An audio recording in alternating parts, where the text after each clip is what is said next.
Hi කොහොමද බෙස්ට්ලා ඔන්න ඉතින් අද මම ගමනක් යනවා අපේ ලොකු අම්මලා ගෙදර. දැන් අම්මයි ගියා. අම්මා මගින් බැස්සා. යාට බණ ගෙදරක් තියෙනවා රැට. ඊට පස්සේ අපේ නංගි වැඩ කරන්නේ ඒ ළඟමයි. මම ලොකු අම්මගේ දුව.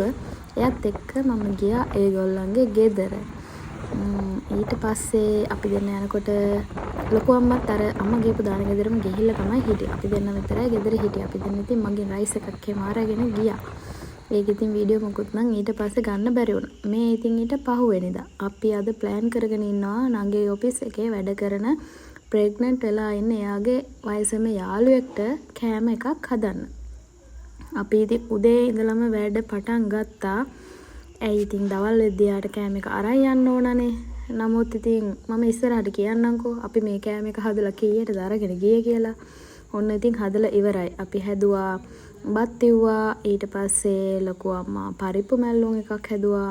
ඊට පස්සේ නූඩල්ස් ආය හැදුවා ඇම්බ්‍රෙල්ලා එකක්. එයා ඇම්බ්‍රෙල්ලා කන්න ආසයි කියලා කිව්වලා තිබුණා. ඊට පස්සේ තව එකට අඹත් හැදුවා. ඊට පස්සේ මාළු මිරිස් හැදුවා. බිත්තර ලුණු මිරිස් අර එහෙම දාලා පුරවලා ආය පොලොස් හැදුවා. ඊට පස්සේ ලොකු අම්මා මස් බෙදලා මොකද්ද කරලා එකක් හැදුවා.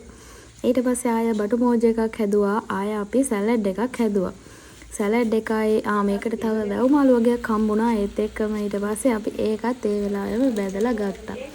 ප්‍රෙග්නන්ට් කට්ටිය ආසයිනේ ඉතින්. ඊට පස්සේ කට්ලට් තියෙනවා, පපඩම් තියෙනවා.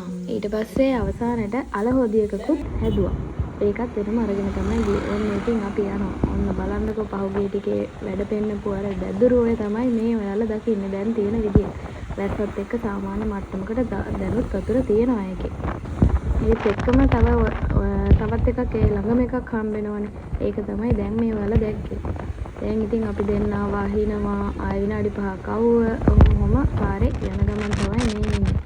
මං ඉතින් මේ ඉඩම මගේ වුණා නම් වගේ එකක් හිත මෙතනින් වීඩියෝ එකක් ගත්තේ. එහෙම හිත තමයි.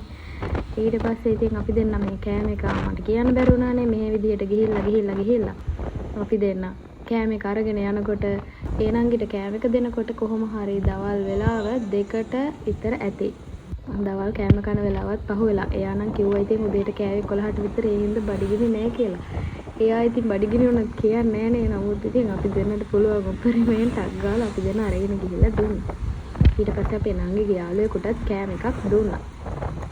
ඒ දීලා එන ගමන් තමයි මම මේ වීඩියෝ ක්ලිප්ස් ටික ගත්තේ. ඊට පස්සේ ඊළඟ දවසේ ඔන්න අපි ආපහු මම ගෙදර යනවා.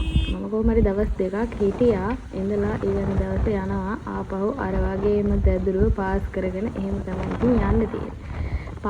අපි දැන් උදේම තමයි එන්න පිටත් උනේ. එතකොට මට එයත් එක්කම ඇවිල්ලා ඊට ටික බස් එකේ තමයි මම එන්න හිතාගෙන හිටියේ. අපිට ඉතින් මගදී ලොකු වැස්සක් ආව වුණා. අපිට මග නැවතිලා ඉන්න වුණා වැස්ස ඉවර වෙනකන්. ඔය ඉතින් ඒ ඔක්කොමත් එක්කලා කොහොම හරි උදේම පිටත් වුණාට සෑහෙන වෙලාවක් මගටම ගියා. පාරටම ගියා. ඇයි මේ වැස්ස හින්දා. ඊට පස්සේ ඉතින් කොහොම හරි ඔන්න ආවා. මං ගෙදර එනකොට මට පාර්සල් එකක් ඇවිල්ලා තිබුණා. මම උෂ්ණත්වමානයක් ඕඩර් කරලා තිබුණා. නංගි ඒක අරගෙන තිබුණා. ඊට පස්සේ ඉතින් ඔන්න මේ පහුවෙනිදා දවස හිතුවේ උදේම ගොඩාක් වහී කියලා මුළු දවසම. හැබැයි නෑ උදේම පොදක් ගියා. ඊට පස්සේ දෙයියනේ කියලා මුළු දවසම වගේ ගොඩාක් අවුව තිබුණා. ඔන්න ඔහොම ඉතින් කොහොම හරි දවස ඉවර වුණා. එහෙනම් ඉතින් අදට මං ගිහිල්ලා එන්නම් අලුත් වීඩියෝ එකකින් අපි හම්බෙමු. හැමෝම ආදරෙන් සතුටින් ඉන්න.